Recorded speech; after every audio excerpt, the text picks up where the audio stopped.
Hello friends, welcome to channel. അപ്പോൾ നിങ്ങൾ തമ്മിലും കാര്യങ്ങളൊക്കെ കണ്ട പോലെ തന്നെ നമ്മൾ നോക്കാൻ പോകുന്നത് നമ്മുടെ 2024 ഏറ്റവും best cash back credit card എന്നൊക്കെ വേണമെങ്കിൽ പറയാം. നമ്മൾ മെയിനായിട്ട് പറയാൻ പോകുന്നത് 3 കാർഡിനെ കുറിച്ചാണ്. ശരിക്കും നോക്കിക്കഴിഞ്ഞാൽ 4 ക്രെഡിറ്റ് കാർഡുകളുണ്ട്. അതായത് നമ്മുടെ നിങ്ങൾക്കറിയാം ഇപ്പോൾ നമ്മുടെ സ്വിഗ്ഗി HDFC കാർഡ് ജൂൺ തൊട്ട് നല്ല കിടിലൻ സംഭവമായി മാറിക്കൊണ്ടിരിക്കുന്നത്. ഇത്ര കാലം സ്വിഗ്ഗി മണിയായിട്ട് കിട്ടുന്ന സംഭവം ഇപ്പോൾ ഡയറക്റ്റ് നമ്മുടെ ക്രെഡിറ്റ് ലിമിറ്റിലേക്ക് ആഡ് ആവും. നമ്മുടെ ക്യാഷ് ബാക്കും സംഭവങ്ങളൊക്കെ അപ്പോൾ ഒരു നല്ല സംഭവമായിട്ടുണ്ട്. അപ്പോൾ നമ്മുടെ ആദ്യത്തെ SBIയുടെ എന്താ പറയുക HDFCയുടെ സ്വിഗ്ഗി ക്രെഡിറ്റ് കാർഡ്, പിന്നെ വരുന്നത് നമ്മുടെ SBIയുടെ ക്യാഷ് ബാക്ക് കാർഡ്, പിന്നെ വരുന്നത് നമ്മുടെ ഇതിൽ നമ്മുടെ ഫ്രണ്ടിലാണ് ഡീറ്റെയിൽസ് നമ്മുടെ ആമസോണിൻ്റെ ICICI ക്രെഡിറ്റ് കാർഡ്, പിന്നെ വരുന്നത് നമ്മുടെ ഫ്ലിപ്കാർട്ടിൻ്റെ ആക്സിസ് ബാങ്ക് ക്രെഡിറ്റ് കാർഡ്. ഇതിലുണ്ട്, നിങ്ങൾ കണ്ടായിരിക്കും, ഞാൻ അൺബോക്സിങ് സംഭവമൊക്കെ ചെയ്താണ്. പക്ഷേ അത് ക്ലോസ് ചെയ്തിട്ട് ഞാനത് എവിടെയോ വെച്ചു, ഓർമ്മയില്ല സാധനം എവിടെയോ പോയിട്ട് നോക്കിയപ്പോൾ കാണാനില്ല. അപ്പോൾ ഈ 4 കാർഡുകളാണ് ശരിക്കും ക്യാഷ് ബാക്ക് കാർഡിൽ അത്യാവശ്യം ഫേമസ് ആയിട്ട് നിൽക്കുന്ന കാർഡുകൾ.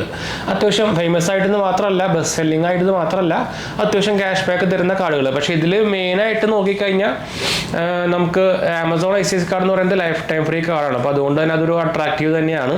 ബാക്കി രണ്ടെണ്ണത്തിൻ്റെ കാര്യം പറഞ്ഞു കഴിഞ്ഞാൽ നമുക്ക് SBI ക്യാഷ് ബാക്ക് കാർഡിൻ്റെ കാര്യം പറഞ്ഞു കഴിഞ്ഞാൽ നമുക്ക് 999 പ്ലസ് GST ആനുവൽ ചാർജും ജോയിനിങ് ചാർജും വരുന്നുണ്ട്. പക്ഷേ എനിക്കിത് ജോയിനിങ് ചാർജ് ഇല്ലാണ്ടാണ് കിട്ടിയത്. പിന്നെ നമുക്ക് സ്വിഗ്ഗി HDFC കാർഡിൻ്റെ കാര്യം പറയുകയാണെങ്കിൽ നമുക്ക് ഇത് 500 രൂപ പ്ലസ് GST ആനുവൽ ഫീസും ജോയിൻ ഫീസും കിട്ടുന്നത്. അപ്പോൾ ഈ സാധനത്തിൻ്റെ ഒക്കെ ഞാൻ ലിങ്ക് അപ്ലൈ ചെയ്യാൻ ലിങ്ക് ഞാൻ താഴെ കൊടുത്തിട്ടുണ്ട്. നമ്മുടെ വെബ്സൈറ്റ് കയറി കഴിഞ്ഞാൽ jmg.banksupport.in വെബ്സൈറ്റ് കയറി കഴിഞ്ഞാൽ നിങ്ങൾക്ക് ഈസിയായിട്ട് തന്നെ നമ്മുടെ റെഫറൽ ലിങ്ക് ത്രൂ തന്നെ അപ്ലൈ ചെയ്യാൻ പറ്റും. അപ്പോൾ നിങ്ങൾക്ക് കിട്ടാനുള്ള ചാൻസ് കൂടുതലായിരിക്കും. വിത്തൗട്ട് ഇൻകം പ്രൂഫ് തന്നെ കിട്ടാനുള്ള ചാൻസ് കൂടുതലായി കിട്ടും. അപ്പോൾ മിസ് ചെയ്യരുത്. അപ്പോൾ ഒന്നെങ്കിൽ നിങ്ങൾക്ക് നമ്മുടെ വെബ്സൈറ്റ് കയറാം, അല്ലെങ്കിൽ ഞാൻ വേറെ ലിങ്ക് കിട്ടുകയാണെങ്കിൽ ഞാൻ താഴെ കൊടുക്കാട്ടോ. അപ്പോൾ എന്തായാലും ഇതിൽ ഏതെങ്കിലും ഇൻട്രസ്റ്റ് ഉള്ളവർ അപ്ലൈ ചെയ്ത് നോക്കാൻ മറക്കണ്ട, കിട്ടാനുള്ള ചാൻസ് കൂടുതലാണ്, പ്രത്യേകിച്ച് റെഫറൽ ലിങ്ക് ത്രൂ അപ്ലൈ ചെയ്യുമ്പോൾ. അപ്പോൾ ഇതിൻ്റെ ഡീറ്റെയിൽസ് പറഞ്ഞു കഴിഞ്ഞാൽ നിങ്ങൾക്ക് അറിയാം. ഇപ്പോൾ മെയിനായിട്ട് ആമസോൺ ICICI കാർഡിന് നിങ്ങൾക്ക് എന്തായാലും അറിയായിരിക്കും. നമുക്ക് ഇപ്പോൾ നിങ്ങളൊരു പ്രൈം മെമ്പർ ആണെങ്കിൽ നമുക്ക് 5% ക്യാഷ് ബാക്ക് ആമസോണിനൊക്കെ കിട്ടാറുണ്ട്, ആമസോൺ പർച്ചേസിനൊക്കെ. അതേപോലെ തന്നെ നമുക്കിപ്പോൾ എന്താ പറയുക ക്യാഷ് ബാക്ക് കാർഡിൻ്റെ കാര്യം പറയുകയാണെങ്കിൽ നമുക്ക് എല്ലാ ഓൺലൈൻ പർച്ചേസുകൾക്കും നമുക്ക് 5% ക്യാഷ് ബാക്ക് കിട്ടുന്നുണ്ട്. ഞാനത് ഉപയോഗിക്കുന്നത് അത്യാവശ്യം നമ്മൾ ഓൺലൈൻ പർച്ചേസുകളൊക്കെ നമ്മൾ സാധനം ഉപയോഗിക്കുന്നുണ്ട്. ഇപ്പോൾ സ്വിഗ്ഗിയുടെ കാര്യം പറയുകയാണെങ്കിൽ നമുക്ക് ഇതിൽ മെയിനായിട്ട് പറയേണ്ടത് നമ്മുടെ സ്വിഗ്ഗിയിൽ പർച്ചേസ് ചെയ്യുന്നതും ഇൻസ്റ്റാമാർട്ട് ത്രൂ പർച്ചേസ് ചെയ്യുന്നതൊക്കെ നമുക്ക് 10% ക്യാഷ് ബാക്കും, അതുപോലെ തന്നെ ഇവരെ സെലക്റ്റഡ് ആയിട്ടുള്ള ഓൺലൈൻ പർച്ചേസുകൾക്ക് നമുക്ക് 5% ക്യാഷ് ബാക്ക് കിട്ടുന്നുണ്ട്. അപ്പോൾ നമുക്ക് മെയിനായിട്ട് പറയാനുള്ള ഈ 2 കാർഡുകളെ കുറിച്ചാണ്. നമ്മുടെ സ്വിഗ്ഗി HDFC കാർഡും അതുപോലെ തന്നെ നമ്മുടെ ഈ സാധനവും SBIയുടെ ക്യാഷ് ബാക്ക് കാർഡും. അപ്പോൾ ഈ 2 ക്യാപ്പിംഗ് വരുന്നുണ്ട്, അത് വേറെ കാര്യം. ഇതിന് നമുക്ക് ഓവറോൾ എല്ലാ കാറ്റഗറിയിലും നമുക്ക് ക്യാപ്പിംഗ് വരുന്നത് 5000 രൂപയാണ്. അതായത് നിങ്ങളിപ്പോൾ ഓൺലൈൻ പർച്ചേസുകൾ 5% ഓൺലൈൻ പർച്ചേസുകൾ ചെയ്യുകയാണെങ്കിൽ അതിന് മാക്സിമം നമുക്ക് ഒരു മാസത്തിൽ 5000 രൂപ കിട്ടുള്ളൂ. ബാക്കി എല്ലാ ട്രാൻസാക്ഷനും നമുക്ക് 1% ക്യാഷ് ബാക്ക് ആണ്. ഇതിലും അങ്ങനെ തന്നെയാണ്. പക്ഷേ നിങ്ങൾ ബാക്കിയുള്ള ട്രാൻസാക്ഷനും കൂടിയിട്ട് 1% നോക്കുകയാണെങ്കിൽ അതിന് നമുക്ക് മാക്സിമം 5000 രൂപ തന്നെയാണ് ക്യാപ്പിംഗ് വരുന്നത്. അപ്പോൾ നിങ്ങൾക്ക് എല്ലാം കൂടിയിട്ട് 5000 രൂപ മാസം നിങ്ങൾക്ക് ഏൺ ചെയ്യാൻ പറ്റുള്ളൂ. ഇതിൻ്റെ കാര്യം പറയുകയാണെങ്കിൽ നമുക്ക് ക്യാപ്പിംഗ് ഡിഫറൻ്റ് ആണ്. ഇപ്പോൾ 10% ക്യാഷ് ബാക്കിൻ്റെ കാര്യം പറയുകയാണെങ്കിൽ സ്വിഗ്ഗി അല്ലെങ്കിൽ ഇൻസ്റ്റാമാർട്ട് ത്രൂ ആണെങ്കിൽ നമുക്ക് മാക്സിമം ഒരു മാസം 1500 രൂപയാണ് കിട്ടുക. 5% ക്യാഷ് ബാക്കിൻ്റെ കാര്യം പറയുകയാണെങ്കിൽ അതും നമുക്ക് ക്യാപ്പിംഗ് വന്നിട്ടുണ്ട്, 1500 രൂപയാണ് മാക്സിമം കിട്ടുക. ബാക്കി 1% ക്യാഷ് ബാക്കുകൾക്ക് നമുക്ക് 500 രൂപയാണ്. അപ്പോൾ ടോട്ടൽ നോക്കുകയാണെങ്കിൽ നമുക്കിത് 3500 രൂപയും അത് 5000 രൂപയാണ്. അപ്പോൾ ബെനിഫിറ്റ് നമുക്ക് നോക്കുകയാണെങ്കിൽ ഇത് തന്നെയാണ്. പക്ഷേ ഇതിന് റേറ്റ് കുറവാണ്, നമുക്ക് ചാർജസ് കുറവാണ്, അത് വേറെ കാര്യം. പിന്നെ ഒരു വേറെ കാര്യമുണ്ട്, നമ്മുടെ റെഫറൽ ലിങ്ക് ത്രൂ അപ്ലൈ ചെയ്യുമ്പോൾ ചിലപ്പോൾ നിങ്ങൾക്ക് ലൈഫ് ടൈം ഫ്രീ ആയിട്ട് കിട്ടാനും ചാൻസ് കൂടുതലുണ്ട്, അല്ലെങ്കിൽ മിനിമം അറ്റ്ലീസ്റ്റ് 1 ഇയർ ഫ്രീ എങ്കിലും കിട്ടാനുള്ള ചാൻസ് കൂടുതലായിരിക്കും. അപ്പോൾ നോക്കാൻ മറക്കണ്ട, 2 വിസ കാർഡ് തന്നെയാണ്, റൂപേ സംഭവങ്ങളൊന്നുമല്ല, 2 വിസ തന്നെയാണ്. അല്ല, വിസ അല്ല, ഇത് മാസ്റ്റർ കാർഡാണ്, ഇത് വിസ തന്നെയാണ്, അത് വിസ തന്നെയാണ്.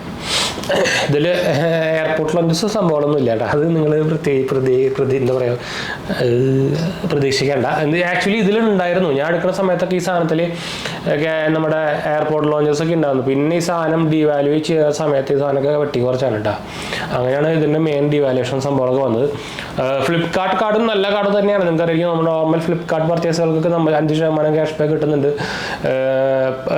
ഞാൻ മെയിനായിട്ട് അത് കൂട്ടാത്തത്, മെയിനായിട്ട് നമ്മുടെ ഈ ആമസോൺ ICICI കാർഡും ഫ്ലിപ്കാർട്ട് കാർഡും കൂടാത്ത അതൊരു കോബറിൻ്റെ ക്രെഡിറ്റ് കാർഡാണല്ലോ, അതുകൊണ്ടാണ് ഞാൻ മെയിനായിട്ട് എടുത്ത് പറയാത്തത്. ഇതൊരു 2 നോർമൽ ബേസിക് ആയിട്ട് കാർഡാണ്, ഇതും കോബറിൻ്റെ തന്നെയാണ് സ്വിഗ്ഗി കാർഡ്. പക്ഷേ നമുക്ക് കമ്പയർ ചെയ്യുമ്പോൾ നമുക്ക് ബാക്കിയുള്ള പർച്ചേസുകൾക്ക് 5% ക്യാഷ് ബാക്ക് വരുന്നുള്ളൂ. മറ്റെല്ലാം അങ്ങനെയല്ല.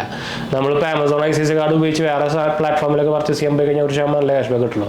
അപ്പോൾ അതുകൊണ്ടാണ് നമ്മളത് അതും മറ്റതും ഫ്ലിപ്കാർട്ടും ഉണ്ട്, വലിയ കുഴപ്പമില്ലാണ്. മിന്ത്ര, പക്ഷേ ഇതൊക്കെ അവരുടെ പാർട്ട്നേഴ്സാണ്, മിന്ത്ര, ഫ്ലിപ്കാർട്ടൊക്കെ. അപ്പോൾ അതുകൊണ്ടാണ് ഞാൻ രണ്ടെണ്ണം മെയിനായിട്ട് എടുത്ത് പറയാത്തത്. അപ്പോൾ മെയിനായിട്ട് എടുത്ത് പറയുന്നത് ഈ രണ്ടെണ്ണം, അതുകൊണ്ടാണ് ഞാനിത് മെയിനായിട്ട് രണ്ടെണ്ണം എടുത്ത് പറയാൻ കാരണം കേട്ടോ. അപ്പോൾ ഈ 2 കാർഡ് ഞാൻ ഉപയോഗിക്കുന്നുണ്ട്. ഞാൻ ഇത് ആക്ച്വലി ഒരു വട്ടം ക്ലോസ് ചെയ്തതാണ്. പിന്നെ നമുക്ക് ആദ്യം ലൈഫ് ടൈം ഫ്രീ ഓഫർ വന്നപ്പോൾ നമ്മൾ എടുത്താണ്. ഇത് നിങ്ങൾക്കറിയായിരിക്കും, നിങ്ങൾ ഓൾറെഡി ഒരു HDFC കാർഡ് ഉണ്ടെങ്കിൽ നിങ്ങൾക്ക് പിന്നെ സുഖമായിട്ട് കിട്ടും, ഷെയർ ലിമിറ്റായിട്ട് കിട്ടുക. SBI ആകുമ്പോൾ ഇപ്പോൾ പക്ഷേ കുറച്ച് പേർക്ക് ഷെയർ ലിമിറ്റായിട്ട് SBI കാർഡ് കിട്ടുന്നുണ്ട്. അതെന്താ സംഭവം എനിക്കറിയില്ല. മെജോറിറ്റി ആൾക്കാർക്കും സെപ്പറേറ്റ് ലിമിറ്റ് തന്നെയാണ്. എനിക്ക് 3 കാർഡുകളുണ്ട്, എനിക്ക് സെപ്പറേറ്റ് ലിമിറ്റ് തന്നെയാണ്. അത് കുറേ പേര് നമ്മളോട് പറഞ്ഞിട്ടുണ്ടെന്ന് ഞങ്ങൾക്ക് ഷെയർ ലിമിറ്റാണ് കിട്ടിയത് എന്തുകൊണ്ടാണെന്ന് ചോദിച്ചിട്ട്. പ്രത്യേകിച്ച് ഈ അഡീഷണൽ കാർഡ് റൂപേ കാർഡായിട്ട് എടുക്കുമ്പോഴാണ് മെയിനായിട്ട് ഷെയർ കാർഡ് എടുക്കുന്നത്. അപ്പോൾ നിങ്ങൾക്ക് ഞാൻ പറയുകയാണെങ്കിൽ ഞാൻ UPIൻ്റെ ഒരു വീഡിയോ കുറച്ച് ദിവസം 2-3 ദിവസം മുമ്പ് ചെയ്തിട്ടുണ്ടായിരുന്നു. ഈ UPI എന്താ പറയുക ക്രെഡിറ്റ് കാർഡ് ഉപയോഗിച്ച് പണി കിട്ടുന്ന വഴി. അപ്പോൾ അത് കാണാൻ കണ്ടു നോക്കുക. അപ്പോൾ അധികം UPI ക്രെഡിറ്റ് കാർഡ്സ് ഒന്നും എടുത്ത് വെക്കാണ്ടിരിക്കട്ടെ. അപ്പോൾ അതാണ് നമ്മുടെ ഒരു ക്യാഷ് ബാക്ക് കാർഡുകളുടെ ഡീറ്റെയിൽസ് നമ്മുടെ 2024. അപ്പോൾ ഈ 4 കാർഡുകളിലും അപ്ലൈ ചെയ്യാനുള്ള ലിങ്കും അതുപോലെ തന്നെ നിങ്ങൾക്ക് നമ്മുടെ വെബ്സൈറ്റ് സന്ദർശിച്ച് നേരത്തെ പറഞ്ഞ പോലെ തന്നെ ഈസി ആയിട്ട് തന്നെ ക്രെഡിറ്റ് കാർഡ്സ് എല്ലാം ബാങ്ക് ലോൺസ് എല്ലാം അപ്ലൈ ചെയ്യാൻ പറ്റും. ചെക്കൗട്ട് നോക്കാൻ മറക്കണ്ട. അതുപോലെ തന്നെ നമ്മുടെ 2 ചാനൽ കാണാത്ത പോയി കണ്ടുപോകുക, സബ്സ്ക്രൈബ് ചെയ്യുക, സപ്പോർട്ട് ചെയ്യുക. നമ്മുടെ പുതിയ ചാനലായി THH വേൾഡ് കാണാത്ത പോയി കണ്ടുപോകുക. നമ്മളതിൽ മൂവി ന്യൂസുകൾ, technical news, film news, financial news ഒക്കെ ചെയ്യുന്നത് നിങ്ങൾക്ക് ഹെൽപ്ഫുൾ ആയിരിക്കും. സബ്സ്ക്രൈബ് ചെയ്യുക, സപ്പോർട്ട് ചെയ്യുക, ഫ്രണ്ട്സിലേക്ക് ഫാമിലിക്ക് ഒന്ന് ഷെയർ ചെയ്യാം. ഇൻസ്റ്റാഗ്രാം പേജിൽ നമ്മൾ അവൈലബിൾ ആണ്. പേജ് ഫോളോ ചെയ്ത് നിങ്ങൾക്ക് അതിലും വേണമെങ്കിൽ മെസ്സേജ് ചെയ്യാം. അതുപോലെ തന്നെ ടെലിഗ്രാം ചാനലും നമ്മൾ അവൈലബിൾ ആണ്. എല്ലാത്തിനും ലിങ്ക് ഞാൻ താഴെ കൊടുത്തിട്ടുണ്ട്. നിങ്ങൾക്ക് ഈസിയായിട്ട് തന്നെ എന്ത് സംഭവം ഫോളോ ചെയ്യും, എന്താ പറയുക, സബ്സ്ക്രൈബ് ചെയ്യും, എല്ലാം ചെയ്യാം. അപ്പോൾ നമുക്ക് എന്തായാലും വൈൻഡപ്പ് ചെയ്യാം. അടുത്ത കാണാം. ബൈ.